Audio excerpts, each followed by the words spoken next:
भी उठे। उनके भाषण में व्हाट्सएप यूनिवर्सिटी के कुछ तत्व भी नजर आए, जब उन्होंने इशारे में कह दिया कि आलू से सोना कौन बना रहा था, कौन कह रहा था। उन्होंने नाम तो नहीं लिया, मगर व्हाट्सएप यूनिवर्सिटी में आलू वाला यह बयान राहुल गांधी का बताकर चलाया जाता है, जबकि इस झूठ का कई बार पर्दाफाश किया जा चुका है।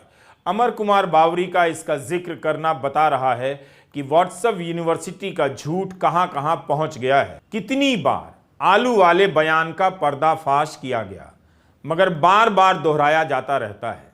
राहुल गांधी ने 2019 में पाटन में एक भाषण दिया। उसकी आधी अधूरी क्लिप अक्सर वायरल करा दी जाती है। इसमें राहुल कथित तौर पर कह रहे हैं कि वे किसानों को ऐसी मशीन बना कर देंगे जिसमें से आलू डालेंगे तो सोना निकल आएगा। लेकिन फैक्ट चेक करने वाले पत्रकारों ने अक्सर इस बयान का पर्दाफाश किया है कि उनका मूल बयान ऐसा था ही नहीं। अपने भाषण में राहुल गांधी नोटबंदी की बात कर रहे थे और कह रहे थे कि प्रधानमंत्री मोदी ने इस तरह के वादे किए हैं कि आलू डालने से सोना निकल आएगा। वो बयान प्रधानमंत्री के लिए था, मगर पलटकर उसकी एडिटिंग कर राहुल गांधी का बयान बना दिया गया ताकि उन्हें मूर्ख साबित किया जा सके। हालांकि सच ये भी है कि मोदी का बयान भी काट छांट कर वायरल किया जाता है, यानी मोदी भी व्हाट्सएप यूनिवर्सिटी से बच नहीं पाते हैं और ना उनकी पार्टी के नेता फैलाने में पीछे रहते हैं। जब उन्होंने कह दिया कि पोप पैसा लेकर गए थे धर्मांतरण कराने, तो मुझे भी लगा कि कहां कहां से उदाहरण दिए जा रहे हैं। तभी झारखंड के ग्लेन जोसेफ ग्लास्टन नाम के विधायक ने इसका जोरदार खंडन कर दिया। आपने कहा कि ये आंबेडकर जी ने वो त्याग करके बौद्ध धर्म अपना लिया। महोदय, कोई विदेशी धर्म नहीं अपनाया। आंबेडकर जी ने गए थे निजामुद्दीन निजाम हैदराबाद के पैसा के थैली लेकर के, कहिए आप मुसलमान बन जाइए। गए थे पोप कि आप क्रिश्चियन बन जाइए। बाबा साहब आंबेडकर इस देश के सच्चे सपूत थे, इस देश के सबसे बड़े राष्ट्रभक्त थे। उन्होंने इसी देश के एक पंथ को चुना, कोई विदेशी धर्म का और विदेशी गुलामी को नहीं सुनना। अभी हमारे बावरी साहब ने बोले कि पोप ने पैसा लेके गए थे उनके पास धर्मांतरण के लिए। मैं जानना चाहता हूं ये इतिहास कहां से मिला है इनको, क्योंकि ये बिल्कुल बेबुनियाद, बिल्कुल गलत है। आज तक पोप किसी के पास नहीं गए हैं और कैथोलिक धर्म के कोई लोग नहीं गए हैं धर्मांतरण के लिए।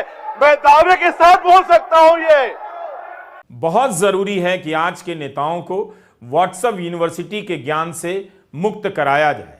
अगर इस तरह से बातें होती रही तो एक दिन राजनीति में कोई सही बात पर यकीन नहीं करेगा।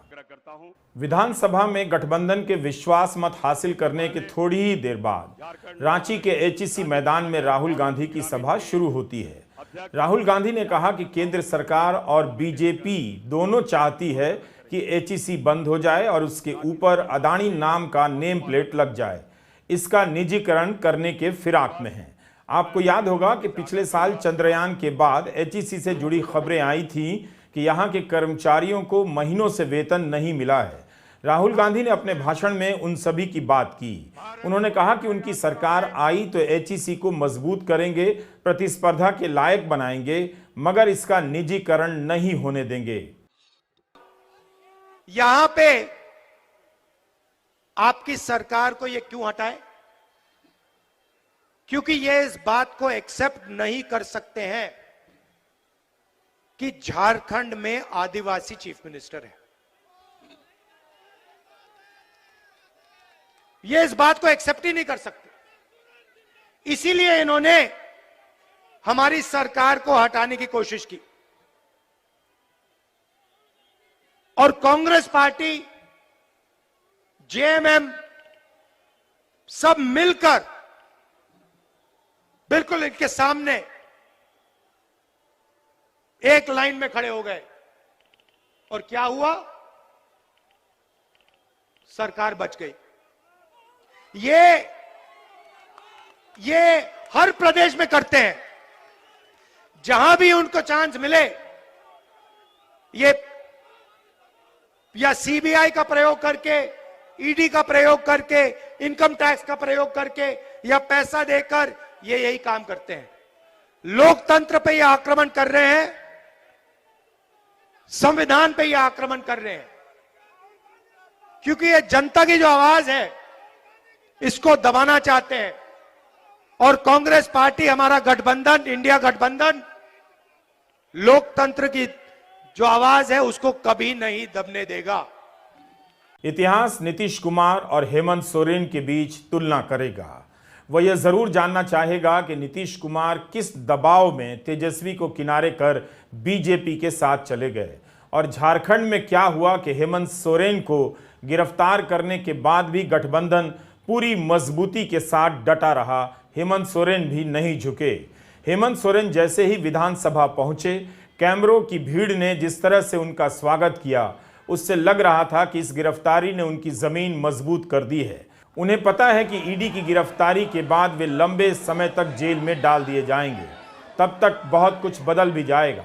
मगर पहले चरण में हेमंत सोरेन ने केवल विपक्ष के यहाँ भ्रष्टाचार देखने और खोजने वाली इस एजेंसी के राजनीतिक हमले को नकार दिया है। नमस्कार, मैं रवीश कुमार।